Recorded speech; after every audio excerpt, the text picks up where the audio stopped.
Lezi indaba zehora lokuqala sigwethulela zona bukhome komkhulu SABC Auckland Park eGoli nazi izinohlonze emini nje. The minister confirmed that he knows this Mr. Brown Mokgotsi during a telephone conversation that he had, which was posted on X. Umkhuzi wamaphoyisa KwaZulu-Natal uLieutenant General Nhlanhla Mkhwanazi ushiye abaningi bebambe ongezansi ngemva kokudalula akubize ngokugxambukela kwamaqembu egelekeqe emsebenzini wamaphoyisa kanye nokubambisana kwawo nosombusazwe abathile. Mr. Ngengwa, you are sentenced as follows. Count 1, conspiracy to commit murder. You are sentenced to 25 years imprisonment. Ugwetshwe iminyaka engama-25 ebhadla ejele uSibusiso Ngengwa nowahlambuluka wavuma icala lokubulala lo wabe unobhala wophiko lwentsha ye-ANC uSindiso Magaqa. I look at it as a campaign to shame me. It is lies. It never happened.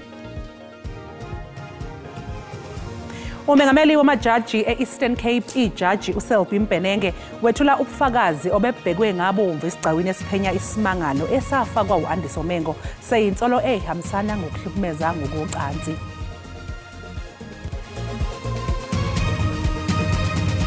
Mbukeli sikubingelele sikwamukele indabeni zasemini ngehora lokuqala enzethulela unoxolo uMamtshali wakwamwali.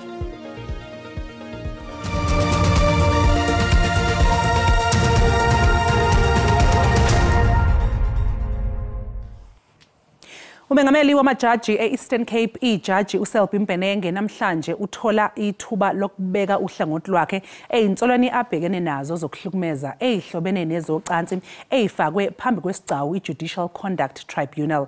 Isibangalo safakwa nguAndiso Mengo oqashwe njengonobhala wamajaji enkantolo ephakeme yaseMakhanda e-Eastern Cape.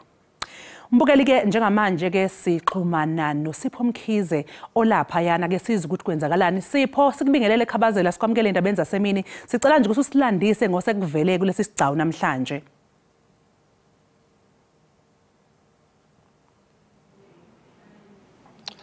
Asibonge kakhulu noxolo kwena ngingasho ngalesikhathi ukuthi njengamanje ke sihlabeke ikhefu kulona ke kuyiwe elantshini kanti ke mhlambe uma singaqala nje ukusukela ke ekseni njoba ke besibhekile ukuthi ke namhlanje njoba ke kusuku lwama-23 selokho ke isigcawu lesi ke siqhubeka siyazi ukuthi ke ofakazi sebebaningi selokho siqalile kodwa ke obekubhekwe kakhulu nobekulindelwe ke ngabaningi ukuthi ke okunguye ke obhekene ke nalesi izinsolo ke ijaji ke uSelby Mbenenge uthole ke ithuba namhlanje lokuthi ke naye azobeka ke uhlangothi ke lwakhe njengoba ke lokhu kuqhubeka ke isigcawu. Ngingasho ke nje uxolo ukuthi ke ukusukela ke ekseni okunguye ke ohola ke ijaji uMbenenge ke ngemibuzo uhlangothi ke lwabameli bakhe oluholwa ke uadvocate ke uMoses Khakhane ke ukusukela ke ekseni wedlalele ngokuthi ke ake abuze ke ijaji ke uMbenenge ukuthi ke alendlalele ke mhlambe ngomsuka walo ikakhulukazi ke ngokumkhakha lona ke elikuwona lachaza ke ijaji ke uMbenenge ukuthi ke lingene kanjani ke kulomkhakha ke wezamajaji ke njengoba ke uqale ke uthathe ke izintambo njengomengameli wamajaji ase Eastern Cape bekungu November ku2017 kuze ke kube manje. Emva kwalokho uadvocate uSikhakhane ke ubeke sekungenwa engathi ke iyona nqikithi ke yosuku noma ke ikhona ke isikhalo ke esikhulu esiqhubeka ngalesi sithangami okuyikhona ke amaphuzu okuyiwo abefuna ukuthi ke acacise ngawo ikakhulukazi ke izingxoxo phakathi ke kwejaji uMbenenge kanye ke naloke ofake ke isimangalo uAndiso Mengo maqondana ke nezingxoxo zabo ke ze-WhatsApp nokunye ke okwakenzeka ke okuningi kakhulu lichazile ke ijaji ke uMbenenge ukuthi ke okuningi kwakho ke konke lokhu akukho elikwaziyo ikakhulukazi ke aqhamisile ke maqondana ke nezinsolo lezi ke asolwa ngazo ke azichaze ngokuthi ke ezinye zazo kuhloswe ngakho nje ukuthi ke zimcekele ke phansi mhlambe ke ake simuzwe ke kafushane lapho ke ebebuzwa khona ukuthi ke ezinye zalezi zinto eziphambi kwalesi sigcawu okukhulunywa ngazo zimaqondana nani. I would not love to look down upon the functionaries that couched the charge that I'm facing here, which relates firstly to whether the charts that were shared between the complainant and I were wanted or unwanted, which in my view is an important issue and at the heart of these proceedings. But additional to that, there's the issue about the 14th, or call it 14th or 15th November, which is something that I've had to endure. I look at it as a campaign to shame me. It is lies. It never happened. The complainant knows, much as I do, that it never took place. Sibonga kakhulu ke esipho ngalowo mbiko umbukeli lo bekusipho Mkhize ke ubesibikela lapha esentini esigcawini ke lapha ya iJudicial Conduct Tribunal. Umkhuzi wamaphoyisa kwaZulu-Natal Lieutenant General Nhlanhla Mkhwanazi ushiya abaningi bebambe ongezansi ngemva kokudalula akubize ngokugxambukela kwamaqembu ezigelekeqe emsebenzini wamaphoyisa kanye nokubambisana kwawo nosombusazwe abathile. We have become aware of what General Mkhwanazi said we have been saying. I didn't have time to look at TV, but there are those statements that he has made. We will, in good time, apply our mind to those kind of statements. Mkhwanazi uthi ijule kakhulu inkohlakalo ekumbutho wamaphoyisa aseningizimu Afrika. Uthi simdidile isinqumo sikaMchunu sokuhlakaza ithimba elijutshwe ukuphenya ukubulawa kosopolitiki kwaZulu-Natal. Emumva kwalesi sigameko, uMkhwanazi uthi iphini likakhomishana kuzwelonke obhekelele ukuhlonzwa kobugebengu uLieutenant General Sibiya uyalele ukuthi kukhishwe amadokodo angu-121 ophikweni oluphenya ngamacala okubulala. Uthi lamadokodo selokhu ahlala ehhovisi likaSibiya engaphenywa. Mkhwanazi uthi owesilisa oboshelwe amacala amathathu okuzama ukubulala uVusumuzi Kurt Matlala wanikezwa inkontilaki ka360 million ngamaphoyisa ngo2024. uKurt Matlala waboshelwa amacala amathathu ngoMeyi kulonyaka yithimba eliphenya amacala okubulala osopolitiki. On the 1st of January, the letter is issued on the 31st. On the 1st of January 2025, Mr. Brown Mokhotsi sends a WhatsApp to Vusumuzi Kurt Matlala, and it reads as follows, I quote, "I have arranged a meeting for Sibiya and the minister. They must have a solution." And it follows another message. "The task team that came to your house and harassed you have been dissolved." Ngokusho kukaMkhwanazi, ezinye izikhulu eziphezulu zamaphoyisa zivikela izigebengu. Mkhwanazi uphinde wasola uMchunu ngokuqamba amanga eParliament. The minister denied on record. Go and Google a visual presentation to the Portfolio Committee on the 5th of March this year, towards the end of that briefing, where the Minister of Police responded and he said he does not know this Mr. Brown Mokhotsi. He said that in Parliament. However, the minister confirmed that he knows this Mr. Brown Mokhotsi during a telephone conversation that he had, which was posted on X under the handler at Load Care. This was on the 30th of March. Ngingonhlakanipho Magwaza ezindabeni zeSABC eThekwini. Kusenjalo ungqongqoshe wamaphoyisa uSenzo Mchunu uthembise ukuthi uzophendula einsolweni ebhekiswe kuyena eyivezwe ukhomishana wamaphoyisa kwaZulu-Natal. Namaqembu ke ezombusazwe azwakalisa ukukhathazeka ngalezi insolo. Aware of what General Mkhwanazi said we have been saying. I didn't have time to look at TV, but there are those statements that he has made.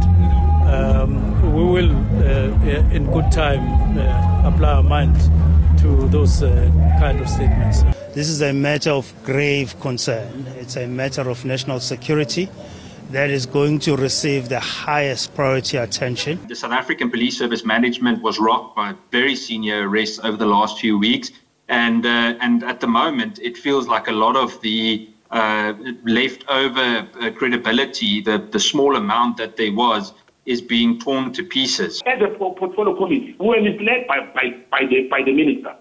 For him not even to give us reasons behind the disbandment of this critical trustee, as the General Mkhwanazi was saying here. It's a cause for concern. The EFF has demanded that the chairperson of the Portfolio Committee on Police, Ian Cameron, convene an urgent physical portfolio committee sitting for a briefing from the Minister of Police regarding the matters raised by Commissioner Mkhwanazi.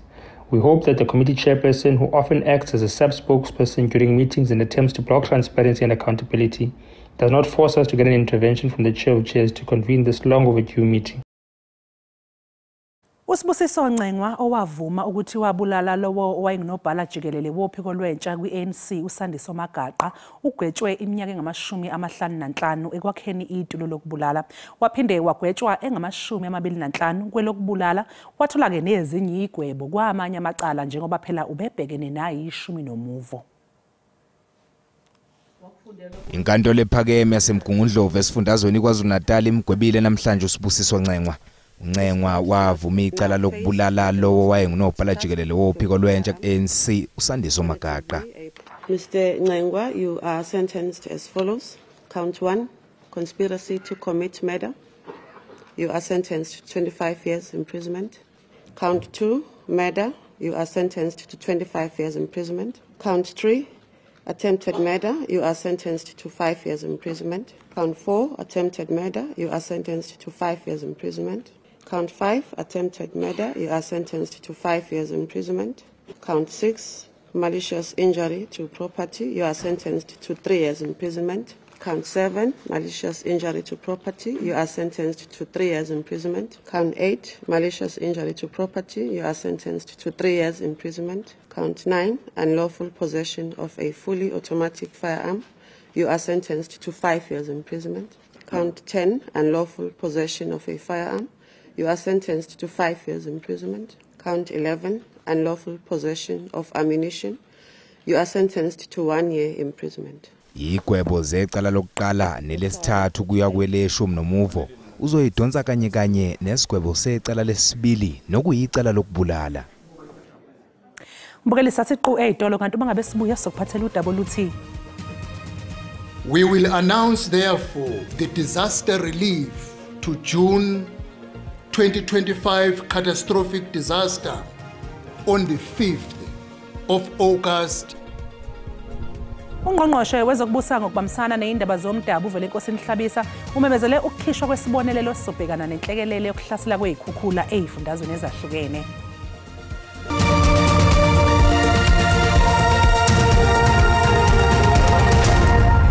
Sikubingelela sikwamkele mangabe usanda kungena odabeni oluphambili besibike ukuthi Umkhuzi wamaphoyisa KwaZulu-Natal Lieutenant General Nhlanhla Mkhwanazi ushiya abaningi bebambe ngezantsi ngemuva kokudalula akubize ngokuxambukela kwamaqembu ezigelekeqe emsebenzini wamaphoyisa kanye nokubambisana kwawo nosombusazwe abathile. Mbukeli yasikhumbuza ukuthi lezi ndaba zikhona ku-YouTube na ku-SABC Plus. Wena nje kufanele kwenza ukuthi ungene kuzo uyicinge ngamagama athi SABC izindaba.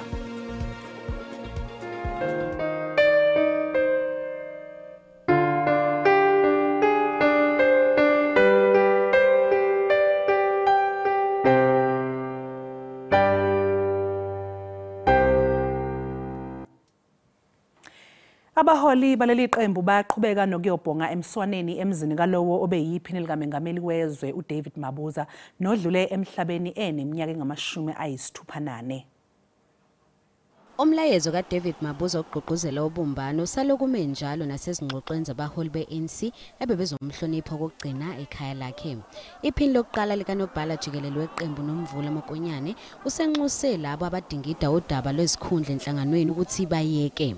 My own warning to anyone, even those that are from outside wanting to plant or sow the seeds of division. You can throw whoever you want to lead the ANC, but be careful, they may lead a carcass. Nanamhlanje abanye abaholi be-ANC baqhubeka nokuzobhonga emswaneni emzini kaMabuza eMpumalanga. He emphasized the question of education in many rural communities, state-of-the-art infrastructure, including communities in areas like in the farms. I remember him as a man of less weight but more work. When you accompany him, either as a mayor or whatever, his fight with you will be more about where's the water, mayor? why are you doing this and why there isn't that. Kanti nelungu lesigungu esiphezulu se-ANC linxusa ukuthi mabame kancane abakuleli ngembono yabo engemihle ngoMabuza. But as I said, people, whether it's members of the ANC, members in society, they have views about all of us, and we just ask of them to hold back with their views, so that we just mourn one of our own. Ikomiti elengamele ANC eMpumalanga ukubambisana nezinhlaka zaleli qembu namhlanje bazohlonipha ukugcina uMabuza ekhaya lakhe njengoba ezofihlwa ngomgqibelo.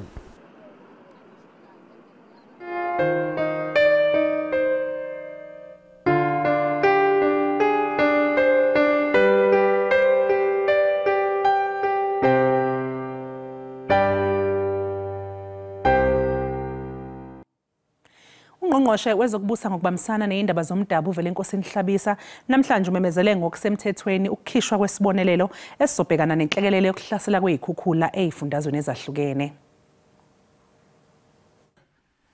Ungqongqoshe wezokubusa ngokubambisana uvele inkosini Hlabisa namhlanje ubambe isithangami nabezindaba kumemezela ngokusemthethweni izibonelelo ezizobhekana nezinhlekelele komasipala abakhahlanyezwe izikhukhula zakamuva. The 5th of June 2025. All municipalities, provinces, and national departments embarked in the process of adjusting their budget allocation to address the disaster that occurred.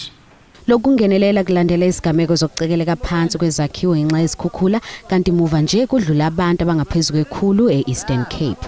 We know that in Eastern Cape the total number of people who are recorded as perished. We will announce, therefore, the disaster relief to June 2025 catastrophic disaster on the 5th of August 2025. By 5 August, we will have done the verification. We will have looked at all the designs of the projects to ensure there is no unnecessary inflation. Uhlabisa uphethe ngelithi inqubo yokuqinisekisa ukwabiwa kwemali esibonelelo izolandelwa uma umasipala bengenabo ubufakazi bokuthi le mali yenzeni.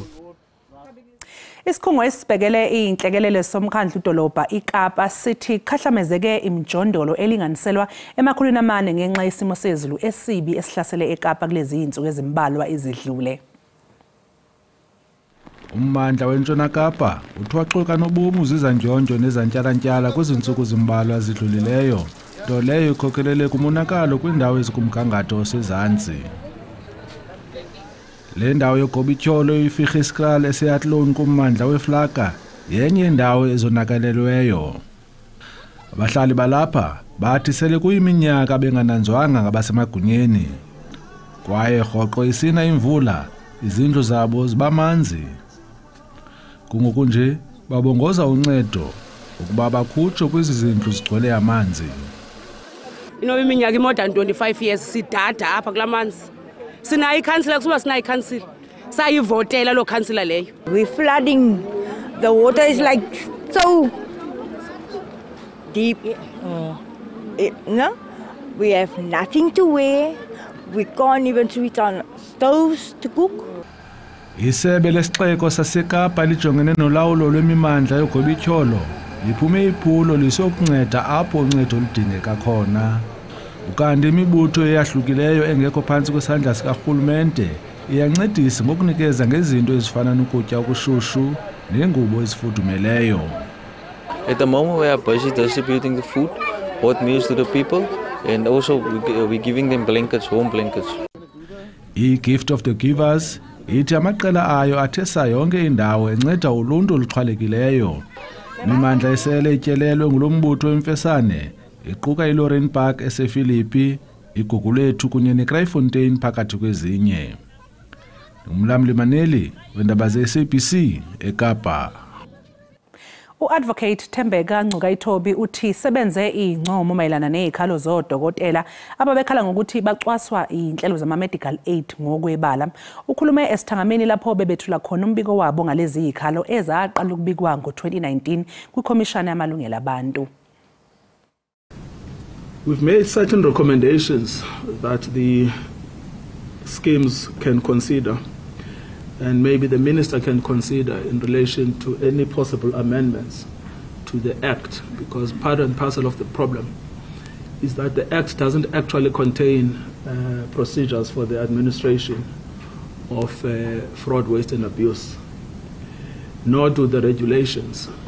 And so what they do effectively, they leave it up to the schemes to make individual decisions about how to claw back or how to investigate or how to impose penalties against allegedly errant practitioners. The first one is that we say that the schemes and administrators should develop an early warning system whereby schemes notify providers as soon as the schemes become aware of any circumstances which might lead to the application of Section 59, subsection 3 of the Medical Schemes Act. Mbukeli umhlahlo wesimo sezulu uzolandela.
Mbukeli usale kahle.